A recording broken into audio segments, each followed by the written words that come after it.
In Matthew 25, Jesus says the kingdom of God is like a man who went on a journey and entrusted some of his money to 3 men. To one he gave 5 talents, to another 2 talents, and to another 1 talent. A talent was a measurement of money that equaled roughly 6,000 days of labor wages. So Jesus says that the man who had received the 5 talents went immediately to work and produced 5 more. The man who had 2 talents went and earned 2 more. But the man who had 1, he went and dug in the ground and hid his master's money. When the master returned, he praised the 2 men who had multiplied what they were given through their hard work. But when it was the man who had 1 talent's turn, rather than bringing an increase, he brought excuses. "Master, I know you," he says. "You're a harsh man, so I was afraid and I went and hid your talent. Here, I'm giving it back to you just as you gave it to me."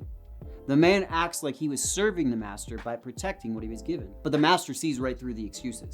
He calls it out for what it is and points out that if he had really thought that, he should have given the money to the banker so that he would have at least earned interest. The master calls him an evil, lazy servant and has the talent taken away from him. And then Jesus closes the parable with this line: "For to everyone who has, more will be given, but from the one who does not have, even what he has will be taken away from him." That last line should give us pause, because we know that the wicked servant didn't actually have nothing. He had 1 talent, which was 6,000 days of wages. He had a lot, but from his perspective, he didn't have enough to produce anything of value. He wasn't given 5 talents. He wasn't given 2 talents even. He only had 1. What could I do with 1 talent, he must have thought. Rather than put in the hard work needed to produce a return, it'd be better for everyone if I just buried it.